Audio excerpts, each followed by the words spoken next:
think about joining our association. If you're a student, the rates are very good, and even if you're not, it's not particularly high. We haven't raised our fees in over 20 years, was it, Bruce, when we were something like that? So last year and the year before, Here we go. yeah, thank you. Yeah. So Nina Money. Money. We'd like to acknowledge that we are meeting today on the lands of the traditional Kaurna people, and we pay our respects to the elders past, present and emerging. And that's obviously quite relevant here because what we're doing today is looking at the project that we've been working on for the last 3 years called the Kaurna Food Fibre program.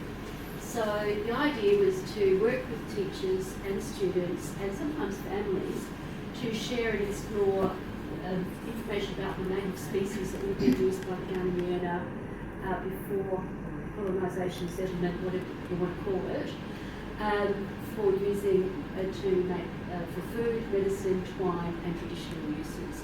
So that's why we call it food and fibre. Nice, easy, bit catchy.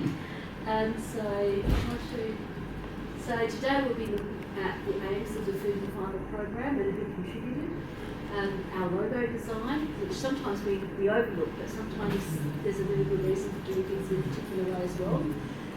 The HAS cross-curricular links from the year 7 to year 10 perspective, seasons through the Kaurna lens, and the local uses of plants, setting up a garden, propagating versus buying stock, tube stock, and some time for questions. And given the fact that we're a pretty small group, if you feel like you need to interject, don't feel as though you have to leave it to you unless you want to have a list of questions for you. Okay, over to you. So I'll let you read that, but I think you can get a pretty good idea when we move it over when you give me the nod, okay?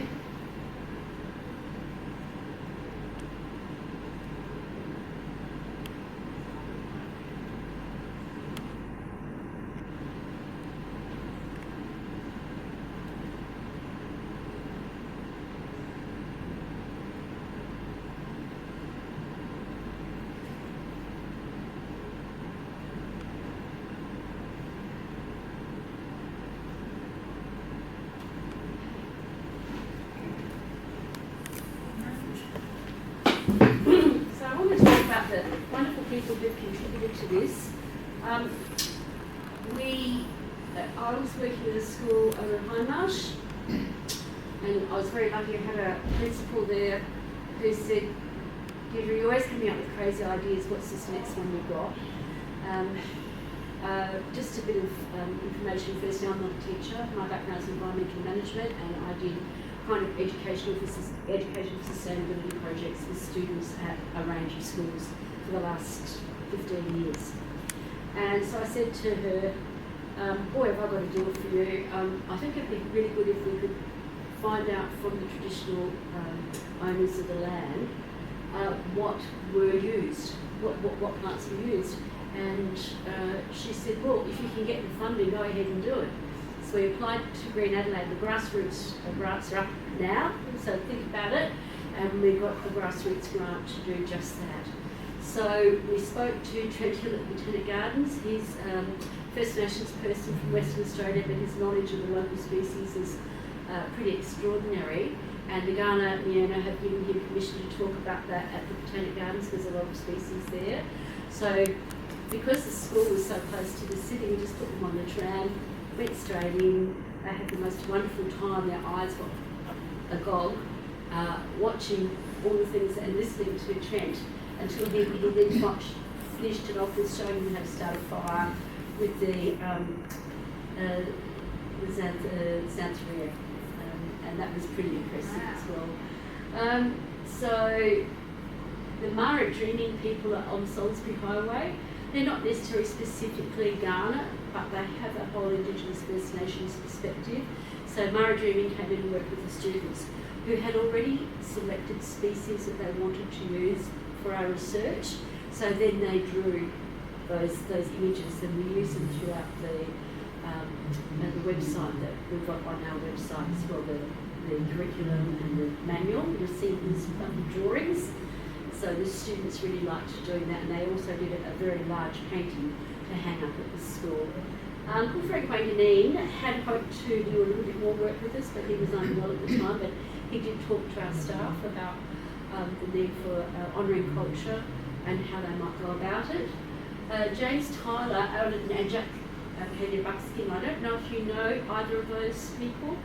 If you look on YouTube, they've got many videos about culture, about how things were used and in what way. And so we actually took quite a bit from there, and obviously I have to acknowledge that. Uncle Mickey Martini, I can't say Mauritia, he's not very good at saying it, but I'll have a crack at it. He gave us permission to use the Indigenous Weather Knowledge calendar from the Bureau of Meteorology. It took us a long time to find out who to ask, and it was many months of delay until finally they said, oh, ask Uncle Mickey. And I said, oh, okay. I emailed him. He said, well, my dad did that, so sure, you go ahead and use it, which was really lovely of him. The classroom teacher was Antoinette DiPaolo. Once a week, I'd go into the class, we'd take students only students who really wanted to do it. That way, they're very focused, they know what they want, and the other students stayed and did their other work. So every week we had a different lesson. And so, sometimes we actually had the same lesson 3 or 4 times, depending on what it was we were covering. I was a project person. Debbie became the curriculum advisor, and Steve Walker from Green Adelaide was our advisor too, and he was very, very helpful. So if you do go for a Green Adelaide Grassroots grant, make sure you partner up with one of the people at the local Green Adelaide area. And talking of which, actually, the grassroots grants, they are available now. And this project, if you were to bring something like this into your school, you could actually be applying for your own grant to support this program, because it definitely aligns with what they're... Absolutely. When you look at their guidelines, it fits in really well. It does. Thank you for bringing that out. Yeah. So obviously you mentioned Green Adelaide. Blackwood Seeds, if you want to do any planting with students at a school, Phil from Blackwood Seeds will give you the seeds. You don't pay for anything. And I said, you sure? He said, no, that's his commitment to getting students to really understand the importance of growing endemic species.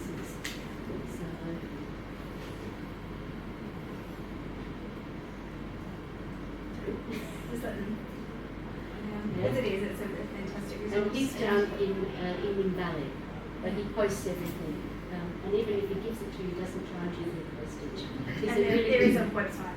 Yeah, and it's got a catalogue as well, so you know exactly what he collects and where he collects it from. So this logo, it was done by a young man called Drew Kilner, who also came in to work with us. He works with Lisa Vonderburg on a project called Walking Together with Ghana, and bring cultural artefacts in and talk about the history of Ghana, Mierna, in and around obviously the area. It's quite a large area we're talking about. Also his knowledge of species is pretty good. And so we wanted to find out from him what would be a really good logo. So these were selected. If you can turn those over, you can see the logo there. Oh yeah, sorry. That's it. Yeah. That's good. Yeah. I'll let you read that. Yeah, do you want me to read it? Okay. Yeah, so throughout the presentation today, we're going to look at some of the different plants found here in the Ghana Mierna plains, and looking at some of their uses. And so these are the first 3 we're going to look at. These are in the logo, and the golden wattle. So the seeds can be used to be ground and turned into damper. Sap is a source of sugar, and at the base of the tree, the barley grub of the goddess moth is high in protein. So that's that one. The other thing, the golden wattle, is quite an interesting plant because it's actually found in every state around Australia. That's why it's in our it's the flora emblem of Australia. And also has uses because of its growth habit for building sort of shelters and things as well. So it's actually got quite a few uses. The grass tree is the one that you were talking about with the making the fire, isn't it? Yeah. So the flower heads all face north. I thought that's quite fascinating. And so in terms of a compass, fantastic knowledge to be aware of. The seeds can be ground and made into damper again. Flower stalk can be used as tools, such as spears, used for fire making, and its resin is used as a glue in spear making and in patching up water containers, canoes, things like that. So the other thing about those particular stalks they use for spears, they use them specifically because they float. So often when you throw a spear, it goes somewhere, off it goes, you never see it again. And I thought, no, I'm not going to do that. I can just go back and get that. Yeah. So with those brushes, it's not just the matte brush he was referring to. He was also looking at the juncus, which you'll see has that long, you'll see it in the logo. Yeah, so it's got the Lavandra multiflora as well as the knobby club. And the juncus. And the juncus, yeah. Hello. Hello. Nice to see you. Hello. Make yourselves comfortable. Thank you. We're only about 10 minutes in, if that. That's right. Okay. So we're just talking about the logo for this project and why it was decided and who put that forward. So that he gave those concepts to our graphic artist, Maria Postolo. You need a good graphic artist. Come see me, she's brilliant. And if we go on to the next one, Yep. Debbie? Yep. So moving forward from a little bit. Yeah. I'll go sit down. I can Okay, do the cool. swapping for you, or I'll sit over here. Yeah. Which one do I press? Just that side occasionally. Okay. Seems to be working. Yep. Alright, so from there we're just going to look a bit at the actual unit of work. So the units of work are actually available on the A2 SA website. We'll show you that a bit later when I figure out how to get through that. So added a bit of a thing. This is actually from the unit of work, that it provides Aboriginal and Torres Strait Islander students with the ability to see themselves, their identities and cultures reflected in the curriculum, and allows all students to engage in reconciliation, respect and recognition of the world's oldest indigenous living cultures. And that's straight from the Australian curriculum. And of course sustainability. With sustainability, plants that we grow here, we were talking earlier about how with the drought at the minute, a lot of the plants that are not from here are not surviving. If they're not getting watered, they're not surviving. But whereas the native plants actually are doing a bit better. They get tired, but they've actually they're built more to be able to cope with the conditions here, obviously, and the soil structure and things like that they're more suitable for that as well. So more suitable and more sustainable as a food source. Now, the original program was originally written for the class that Deidre was working with. That was a Year 5-6 class. So a lot of those original links were the Year 5-6 curriculum. But I've gone through the high school curriculum outcomes, and I found that it has actually really aligns well, in particular with economics and business for Year 8, and how First Nations Australians businesses and entrepreneurs develop opportunities in the market. It actually aligns really well with that. And in the Year 9 curriculum, the geography, there's actually a huge focus on biomes, and so very much in sync with that.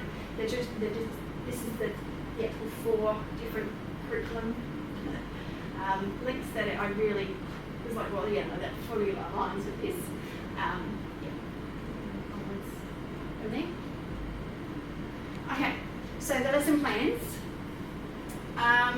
Structure, this is just I think this is this is lesson 2. So you're going to be uses of local plants. It's sort of structured a bit like this, depending on the one. It has loads of online resource links throughout, and these are live links, so that on the actual lesson page you can actually just click and go straight through. It has learning intentions, success criteria, and then a lesson sequence as well. And so here there's loads of questions, activities, resources that you can use, and also alter depending on your content.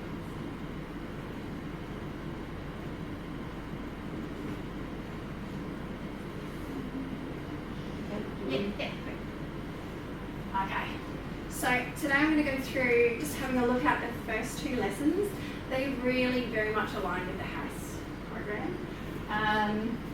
So learning intentions for that first one is students will have a clear understanding of how Kaurna people use their keen observation skills when identifying the seasonal change. Now, I've used this at my school, and teaching the kids about how they know what season it is because, you know, the parents tell them, or the teacher tells them, or the calendar tells them it's now March and therefore it is spring, even though it's definitely not really spring yet. Whereas actually the way that the seasons work is through observation. What do you see? What do you notice? What plants are growing? What are the birds doing? And so to recognise what season it is, and may not actually be at the same time every year, depending on the climate at the time. So teaching them to actually make observations to determine the seasons, and more in that Kaurna context of here. What do you see here? What are the native plants and native animals doing? There's a video that goes with this, with Jump Back Skin, and it is just so full of information, and really takes a couple of lessons to watch it. It actually goes for an hour, and it comes with an idea of a worksheet or to write up in their books or on their computers or whatever, that they can actually record for each season the different things that to look for, to know that it's that season and what foods would be available in those seasons. So that is a fantastic video, and very much is a great way of setting up this program for the kids to connect with it and actually start making their own observations and connections with those plants. So this is obviously the calendar, and that was just sort of paying respects to Uncle Mickey for providing us with permission to use it. Do we all know our Kaurna seasons? I use actually this part here with the youngest kids in my school. I am a primary school teacher, so with the year 1s and 2s, they actually do their own artworks based on what we see when we go out and connecting with those the seasons. Yes. Okay, lesson 2. Once they've then got the context of the different plants and the different times of the year when the food sources are available, they then can start to sort of explore what plants you might actually have to plant in school. And so from here, through individual and collective online research and cross-referencing, they will learn the botanical names, Kaurna names and common name of different plants and the properties of those plants when making those decisions of what they actually use. And from there, we're actually going to go through some of those plants, and you get to have a bit of a taste as well. So, yeah, beautiful.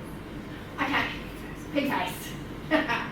So, pig face actually has several uses. So, the fruit, it almost looks like a strawberry, does apparently taste like a salty strawberry. I've never managed to get hold of. That's one of my goals in life, is to have one of the Kaurna fruit. The leaves can be eaten. They are very salty. Generally, it's better if they're cooked. They're good in salads and things like that. The juice from the leaves can be used a bit like aloe vera, where it's good for on stings, burns, sunburns, skin irritations, and can be mixed with water and gargled to relieve sore throats and minor bacterial mouth infections, and has antioxidant and anti-inflammatory qualities. Now,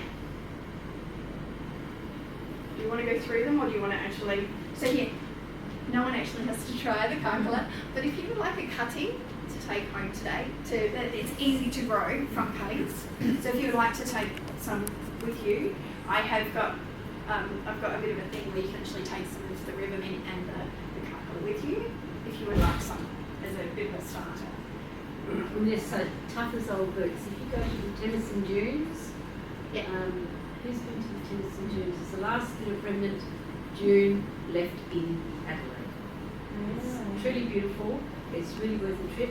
You go there and you come in and you go down, and all of a sudden you can't hear the traffic.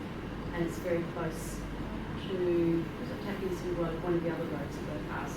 It's really worth a go. Yeah. Did you want to add anything? Well, other than the fact that it's really easy to grow, and in a drought situation, it will still grow. We've been helping some people do some re-veg not far from where we live, and they've put this big swale down. Yeah. And on the side of the swale, it's just there carved in the area. So it's a good, keeps the moisture in, and it's a good weed suppressant, and it looks beautiful, and it supports the local fauna as well. Okay, so like at the end, we'll give you a chance to play. You can get some bits and pieces. Okay, what do we got next one? Munchies. Okay, so it's actually munchie season right now. They're tiny little, they actually look like teeny tiny apples, and they do have an apple kind of flavour. Who here's tried munchies before? Yeah, it's actually called Kunzia plumifera, and plum is the Latin for apple. Yeah. As much as possible with the resources we have, as you can see it says munchies, but it says the Muntheri because that is the Ghana name for the different ones. So if any names that we've been able to find, we've included because we think it's actually important to be connecting with. Yeah. And sometimes it's spelled in different ways by different groups, yes. But fundamentally it's the same. Yeah. And in the resource, like I've only done the one because only one printed, but if there's any derivation of the spellings or names, we've got them all on there. Okay, so with the munchies, a tiny, tiny little fruit. Tastes like apples, high in vitamin C, and they've identified that it has the richest source of antioxidants among one of the many. Yeah, so it has lots of. It's a huge sorry. Okay. Hello, how are you? Okay. Yeah, so it's one of the richest sources of antioxidants among fruit, and they also contain calcium, magnesium, iron, potassium, sodium, and iron. And it's an amazing butterfly attractor as well. So if you want to bring your native butterflies in, when they're in blossom, just can't keep the butterflies away. They're just absolutely magnetic in that situation. Would anybody like to try? Sorry. Yeah. They're quite tasty. So, I was a person on Hindmarsh Island, and she's just got fields and fields of it. So she makes like rock cakes with munchies in the barn. Oh, it's very nice. It takes 7 years. I wouldn't mind a pie Now, I've also, just for the fun of it, I have made like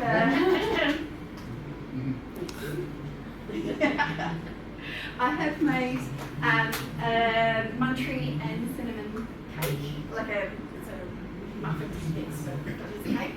So you guys can have a bit of a try of that as well. Do you want it now or at the end?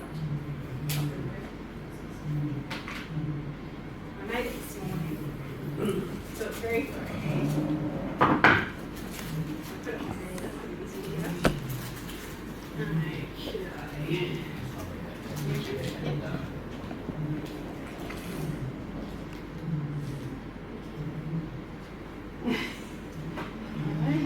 Okay. So it's, this is gluten free, by the way, because I only had gluten free. So it's munchies and cinnamon, and randomly gluten.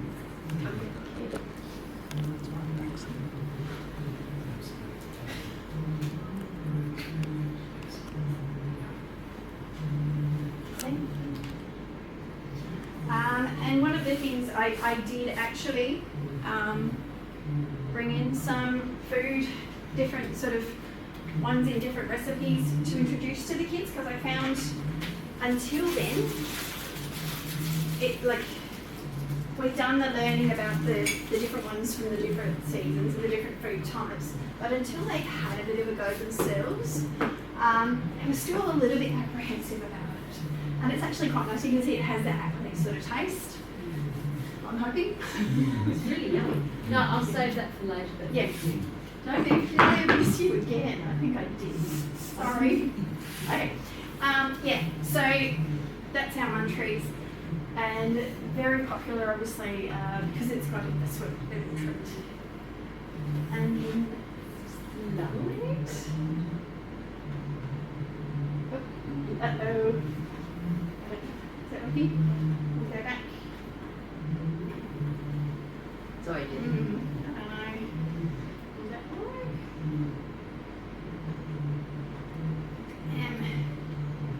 Oh, wait. Escape. And then, is it working? So they're just a simple thing. Yeah. Sarah?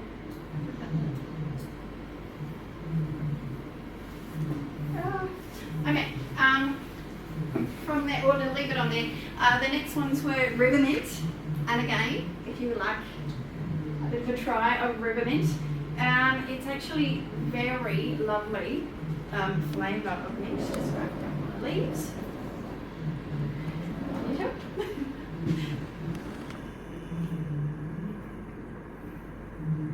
Quite nice. Obviously can be used, can be dried and used in teas. You can just eat it. I have students at school that raid my river mint and it ends up a bit, you can see it in the bit threadbare from kids going in and munching on it.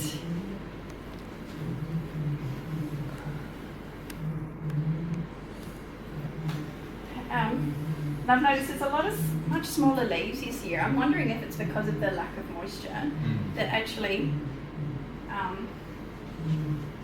the leaves aren't as big. You can always grow it in a little bit of water as well. Yes. Have something that's bottom like you would another form of mint.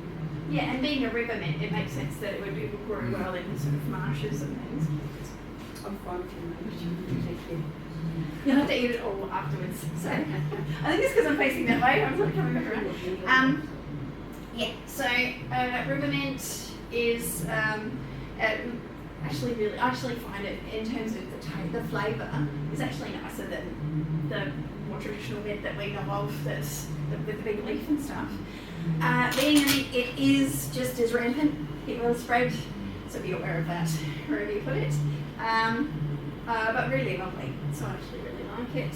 And the last slide that was going to come up is the Warrigal Greens, the native spinach. Now that one, my plant died, so I can't give you a taste of that.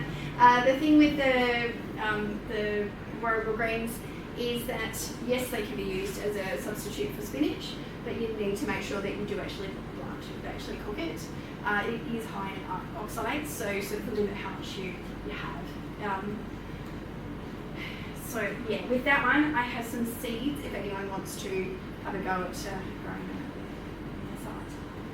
And then moving forwards to setting up a garden. Oh, actually, I did bring, this is wattle seed, ground wattle seed, and that's used a lot in dampers and things like that.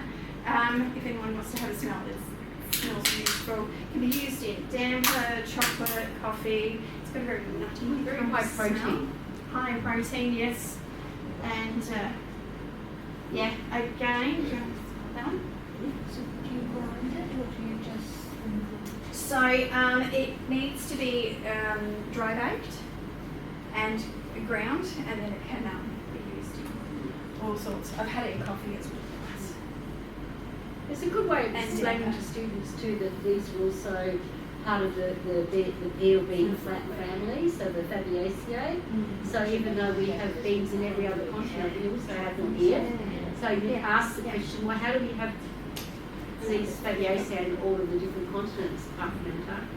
So it opens up those big questions as well.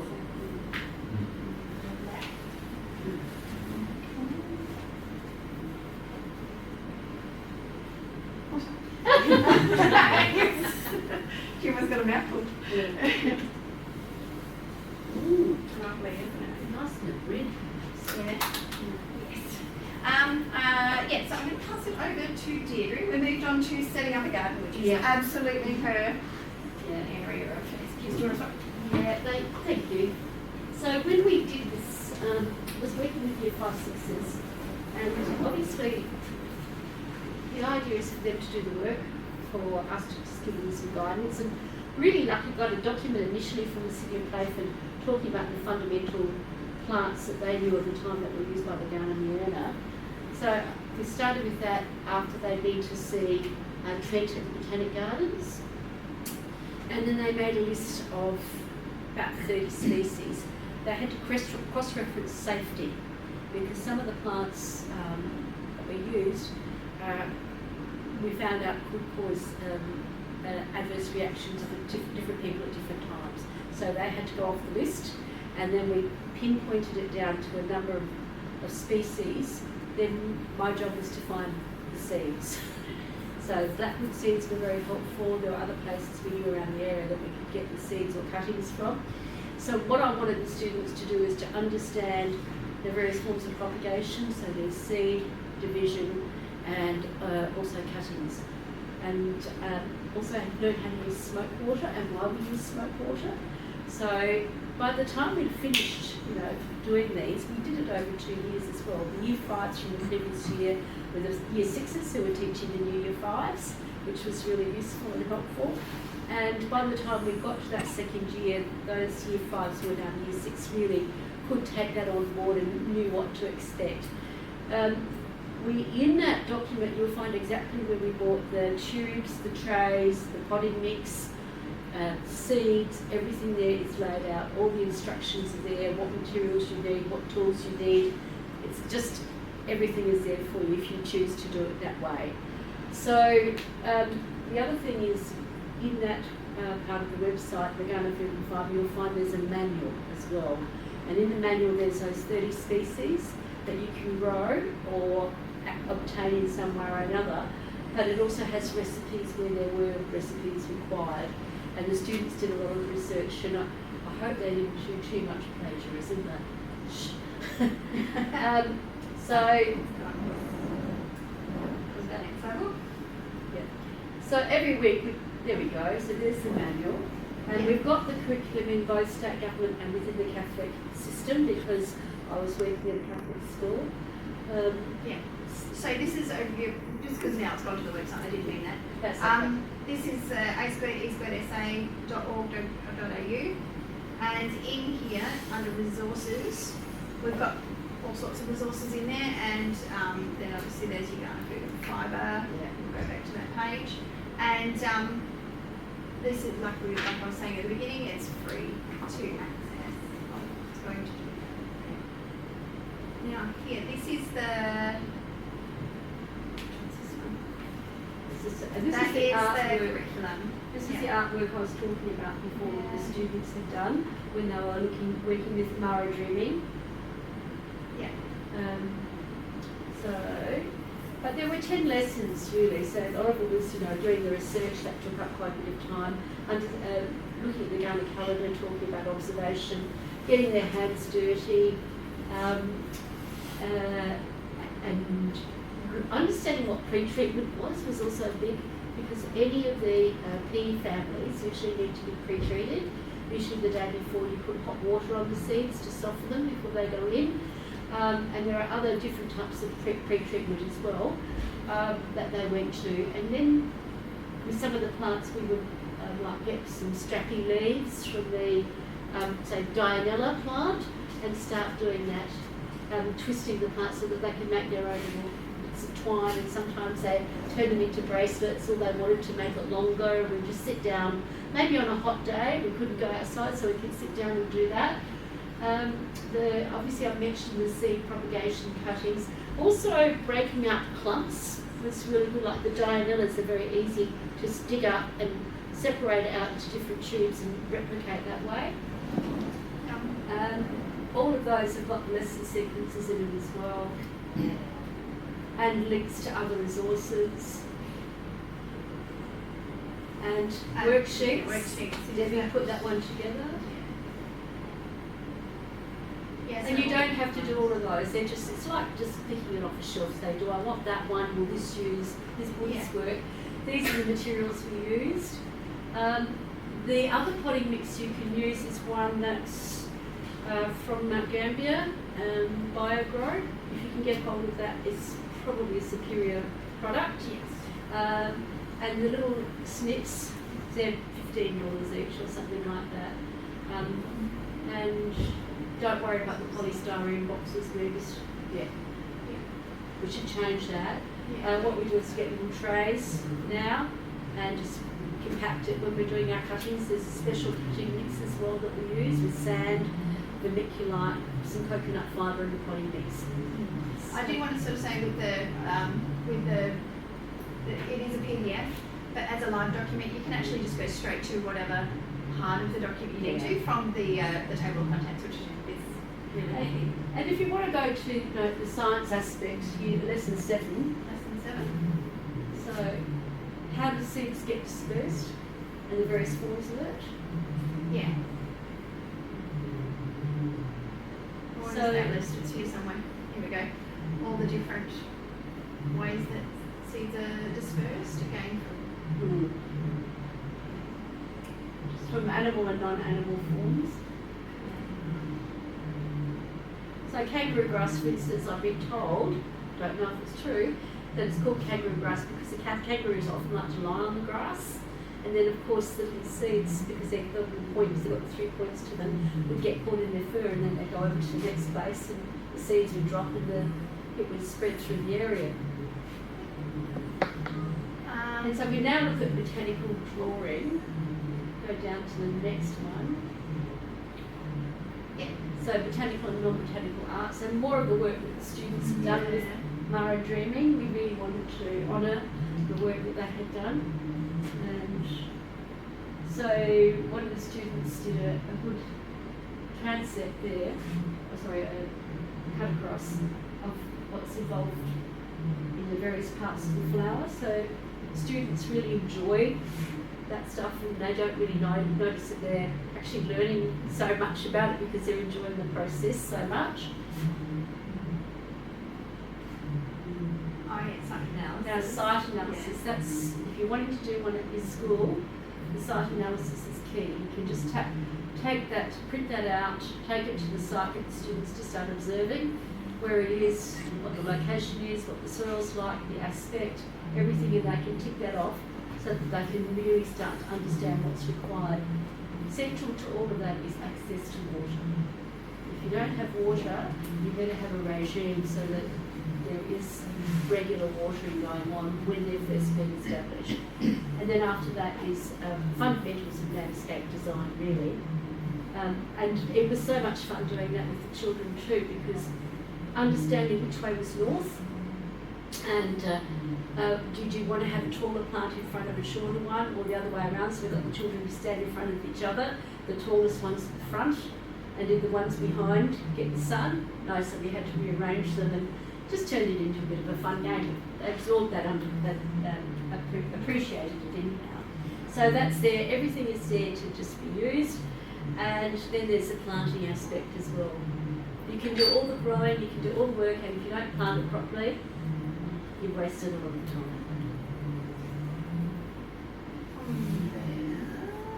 Sorry, it's going to be. Oh, here we go. So propagating versus buying seedlings.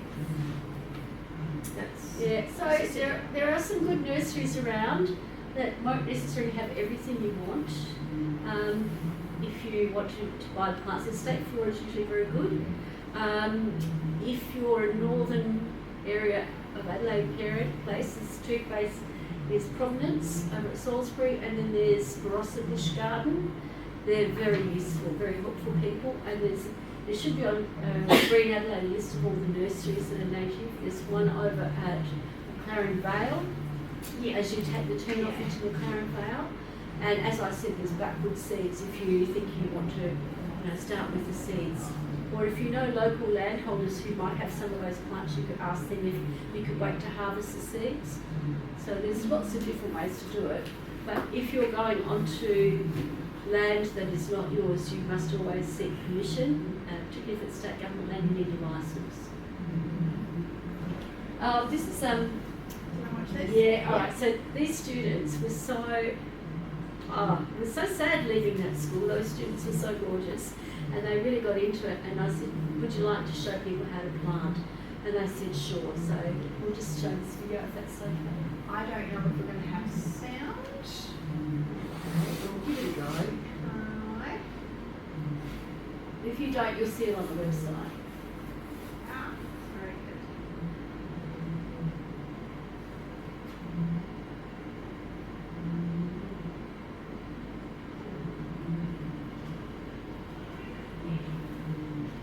Shall I shut this door? Yeah, the internet's not playing nice today. It's not behaving. Oh.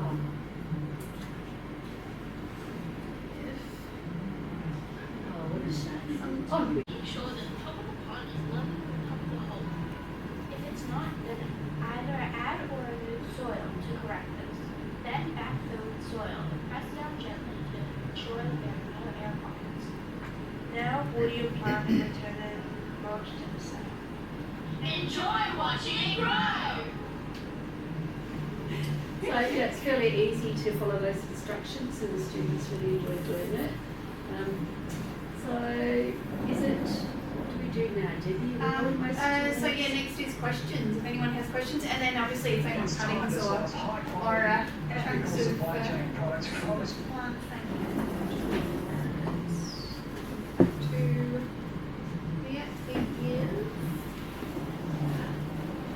Question.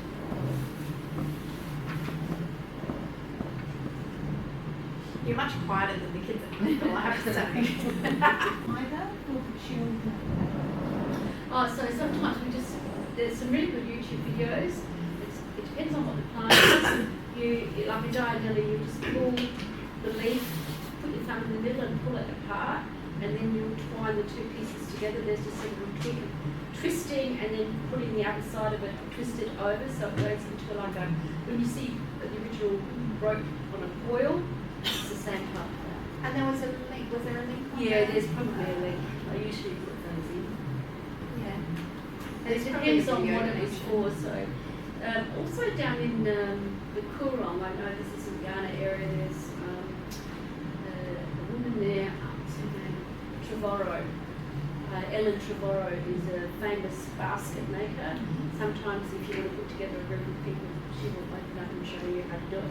And sometimes she'll come to Adelaide and run workshops if you want to do that. And she's a very, very skilled basket maker.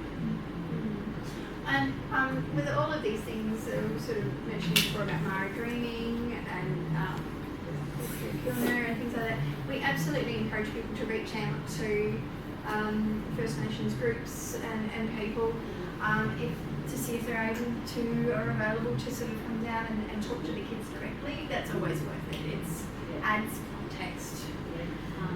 Certainly with Working Together with Ghana, they do a lot of understanding what actually happened to the First Nations people in a way that the children can appreciate. And they use images and little scenes that they create, like little landscapes, where with kangaroos and wombats and all sorts, and then what happens when we arrived and gradually one was removed and then the other and what have you. So it's highly visual for the children, and it's done very sensitively and with great respect. I was deeply touched by that, and Drew also was able to bring his family's artefacts, possum skins or some spears, that type of thing too. So I would recommend, where you can, if you've got the funding, to ask them to come and work with the students. They did a presentation on Sorry Day and they did it really well. Yeah, the Living Ghana Cultural Centre as well. Yeah. I know they were growing some of the Ghana food as well on their site, and is a fantastic centre and a great way of sort of connecting. Yeah, and down at Port Adelaide, the Yipti area is going to be open soon. It's just on the Port River. So if you're going down Grand Junction Road, it turns into Barrow Road on the right-hand side towards the sea. You'll see it, and it just opens straight out onto the river. So I think there will be a lot of fun there soon. Within the next few months, they will be open too. Yeah, and it's obviously There are, in terms of a house perspective, it can open up sort of conversations like with the economics and business side of curriculum links with non-First Nations people running businesses selling these sort of products. Sort of that's a good conversation to have with kids and about is that sort of appropriate and looking into those sorts of things and how they can support businesses and being aware of who is running these businesses and things like that. So yeah, just sort of taking that the perspective of at all times respecting and including the whole idea is sort of to be empowering. Working together. Yeah, working together. So what's the name of that business over at Light Lunch when you got the lunch? Creative Natives is a where I did purchase these the munchies here. So that is seen as like an inclusive. Yeah, and at the Central Market, one of the who knows much about AFL because I know about that much. There's a Motlop family. Yeah, he's got a Tony Wild or something like that. Got the shop there in the market. So they've started that business. It's been very successful over the last number of years. And I rang them up and they said, "Could we bring some students?" And they said, "Sure, why not?" You know, and just give them enough time to let them know, so that make the time to talk to them. Sorry, what was that other one you said? Something native? They're Creative Natives. I have got some of the business cards there, just because that was the munchies that you did have. If you would like to know how to connect with those guys. And I really urge you to look at the YouTube videos from Jack and a mental block because I've met Jack so many times. He comes from yeah. So, Tyler. Doesn't matter. We've got it linked in. Yeah. That's really, really useful, particularly if you break it up into little parts. So maybe the students what's 15 minutes and stop and think about that. And if you choose to go ahead and do this from a secondary perspective, we would really love it if you could share how that fits into the curriculum and what the responses were. And we're available if you want to contact us. You can just email us. Or feel free to join our association. Yeah, I'll bring up that web. I can't see my cursor. There it is. And it is yeah, so A squared E squared SA.org.au. AAEESA chapter. Oh, Yeah, sorry, AAEESA.org.au. Yeah. And we do actually have a bunch of other sort of free there. online. We also do a project called Bringing Back the Butterflies. So it's there, but if you go down to the bottom, seems to change. It's another project we've been doing, and even though it's no longer funded, we still do it. Mainly over at Ottaway. I don't know if you know about Ottaway's been identified as one of the hottest suburbs in Adelaide. So we work with people there to show them how to propagate, and then we'll build up a whole nursery full of plants, and then give them away at certain times of year so that people can plant medical in the suburb down. But there's fact sheets. We've done about 95 fact sheets of the local species. And I think Green Adelaide are reasonably happy with the fact sheets. Anytime if we've made a mistake, they'll let us know and we'll change it. So we don't claim to be experts, but we have had quite a bit of help from various other groups of people who do have quite a range of knowledge. And I particularly like these fact sheets because it tells you about when to harvest the seeds, when to sow them, whether or not there's any pre-treatment, what their ecological function is, their dimensions, when they flower. I'm really happy with it because sometimes you have to go from this document to that document to try to put it all. It's all in the one sheet. It's the internet is not big plain nice. No, so it's not. No, You can't that's hotspot. okay. It is hotspot. I'm hotspot. Sorry that my phone's Sorry about that. tired or something. I don't know how it works. Yeah, I think. Do you have another workshop after this? What's the next Last step? one of the day, I Last think. one. Fantastic. Okay, cool. Beyond that, anyone who would like to take cuttings and bits and pieces off of here, they absolutely can. And thank you for coming.